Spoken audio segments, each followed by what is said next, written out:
Hi there, welcome to another episode of You People Raise Speaks. Today I am going to share with you 4 self-publishing platforms. So if you've already decided to self-publish your manuscript, or if you're still weighing your options, this video is for you. Before I go any further, let me just take a moment and say Happy Black History Month to you. And yes, I know, we are Black, 365 days, 12 months out of the year. However, since this month has been set aside to acknowledge the accomplishments of Black Americans in particular, I am going to do what one Facebook post suggests, and I am going to be blackety black, black, black all month long. Now, personally, I am taking this opportunity to pay homage to Black authors, and I'm doing this by posting 28 days of quotes by Black authors. You can find these quotes on my Instagram page, my Facebook page, or right here on my YouTube channel. If this is our first time meeting, my name is Smiley, and I am a book editor. I work with authors who have a desire to amplify the voice of the Black and Brown community in genres where we are underrepresented. Now, as an editor, my clients often ask me about self-publishing, and what I usually do is I refer them to a young lady who is a self-published author, and she also runs a business where she works with other authors who would like to go through the self-publishing process. And then I thought it would be a great idea for me to make a video where I will share with you what I am calling top level information on the self-publishing process. And what I mean by top level information is I'm going to give you the name of some of the self-publishing platforms that are out there, and I'm going to share a little bit about each platform, but it's going to be up to you to do the deep dive research that is going to take for you to decide which one of these platforms is best for your manuscript. Okay, so let's jump on into it. And if you see me looking off to the side, it's because I'm just checking my notes to make sure that I am covering everything that I want to share with you. So the first company is called Ingramspark. And Ingramspark, as far as I know, is the only platform that will allow you to do a paperback pre-order before your publication date. The other self-publishing platforms will only allow you to do an ebook pre-order. And Ingramspark also provides hardcover copies of your book.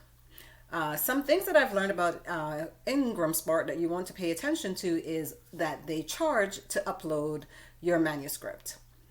If you need to make corrections to that manuscript and re-upload it, they will charge you as well for that re-upload. So you have to be very careful to make sure that when you go to upload your manuscript, it is the final, edited, proofread, corrected version that you want to share, or you will be spending additional money to re-upload it. They do offer coupons that you can use to get around some of these charges, but it is something to be aware of. The other thing to be aware of is that they actually don't pay really great royalties. I don't know exactly what percentage of royalty you'll get through them, but I just know that they are not as good as some of the other platforms. The next one is Draft to Digital. And Draft to Digital deals with ebooks. And so they're a middleman, and they will publish your manuscript to several vendors. The thing that I found interesting about Draft to Digitals is that they will give you, or you're able to get from this platform, an ARC. And it's an advanced review copy of your manuscript. And what you can do with this is you can send it out to people, to your customers, or to people who you'd like to turn into customers. You can send a copy of your ARC to them and have them read it, review it, and give you suggestions. So this is a copy that you'll be able to use to improve upon the final version, because this is not the final version. It is just something that you can send out to whoever you want to and ask them to take a look at your manuscript and see, if they like it, give you good feedback. And it's also a way to build up your audience, because you can just send out free copies to whomever you choose. And that is a way to get people to start following you or just another way to market yourself. The other good thing about Draft to Digital is that they will give you a universal book link, something similar to what bit.ly.com does. So they will provide you with a universal book link that you can use all over the internet or all over, and it will link directly to your manuscript.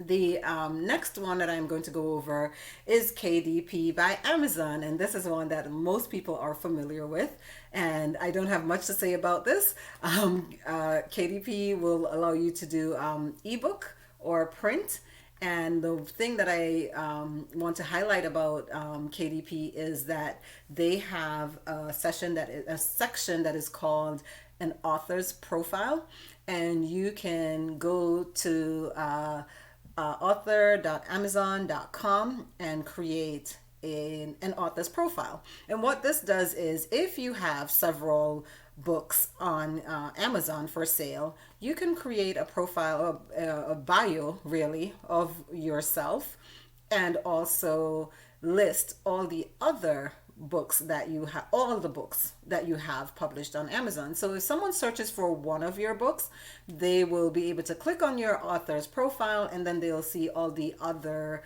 books that you have available for purchase. The final one that I'm going to talk about is Smashword. And Smashword deals strictly with ebooks. And they are, a lot of people who don't want to use Amazon KDP, they will go through Smashword, because Smashword uses 3 of the 4 alternatives to Amazon KDP. And the 3 that they use is Apple, Barnes and Nobles, and Kobo. And the good thing about Smashwords is that they have an extended distribution through their relationships with libraries such as Overdrive and Biblioteca. So your ebook is going to reach a lot of people. They will also distribute through Amazon on your behalf. However, you will need to make a certain dollar amount in sales before they will do this. I think it's currently set at $2,000, but again, do your research on that. And the best thing that I've learned about Smashword is that they will allow you to keep 85% of royalties, and that is the best among all the platforms that I have reviewed here today. So the 4 platforms are Ingramspark, Draft to Digital, KDP Amazon, and Smashword. And the one thing that I want to highlight for you is that as I was doing my research, what I found is that you do have to do a lot of research, and you should on your own, because things are constantly changing on these platforms, and new platforms are also popping up all the time. So you want to make sure that you do your own research, look into each of these platforms, and then make a decision as to which one is best for your manuscript. I have found also that there are people who use several of these platforms in conjunction. You just have to figure out how to keep track of which one your books are on, and book sales and things like that, which you can do easily in an Google Docs or an Excel spreadsheet. So it's not difficult to do. Some people pick one. It's really a matter of preference. Some people pick one and then they go with it, and there are people who use multiple self-publishing platforms at the same time. So there are 2 other things that I want to share with you about self-publishing. One is the raging debate about whether or not you should use a free ISBN number or if you should purchase one. And so what I found out is, if you are only going to publish your manuscript on one platform, then you can go ahead and use a free ISBN number.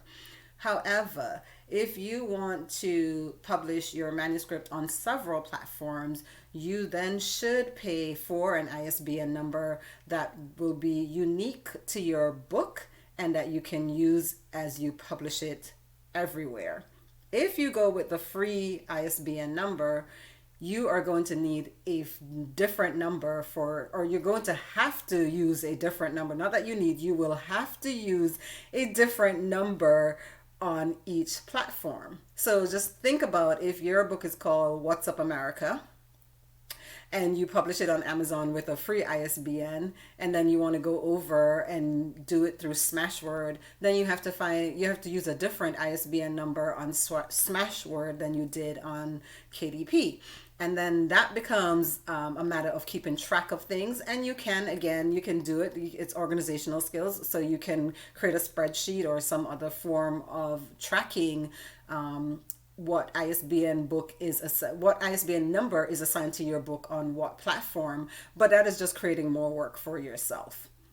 The next thing that I want to talk to you about is copywriting. So there are people out there who will duplicate or replicate, flat out steal your work and present it as theirs. So you want to make sure that you copyright your manuscript, and you want to copyright this as early as possible in the process. People sometimes ask me, at what point do I copyright? As soon as possible, because if you don't and someone gets a hold of your work somehow and they beat you to the copyright, you've lost your work, or you have to go through court and fight to get it, to prove that it's yours and all of that. And you're putting a lot of hard work into this manuscript, and you want to make sure that you do everything possible to protect yourself and to make sure that your work gets that you get the credit for work that you've done. So you should go to copyright.gov, and there is a cost associated with copywriting, but it varies depending on what type of copyright you want to get. So if you go to copyright.gov, they actually have a chart that will tell you the different type of copyrights and the cost associated with it. Okay, so before I go, a little bit of housekeeping. If you are an author and you would like to be spotlighted in my segment on my YouTube channel called Spotlight on the Author, go ahead and drop me an email. If you're an author, or if you know of an author who should be spotlighted, send me an email at contact@carolinesmiley.com. That's contact@CAROLENSMILEY.com. If you enjoy my videos, please like and subscribe to my channel, and also hit the notification bell so you will be notified the next time I upload a video. Before I go, let me leave you with this thought by Angie Thomas, who is the author of The Hate You Give. Write the book that you are afraid to write. Above all, write it for yourself. You won't regret it. Until next time, happy writing.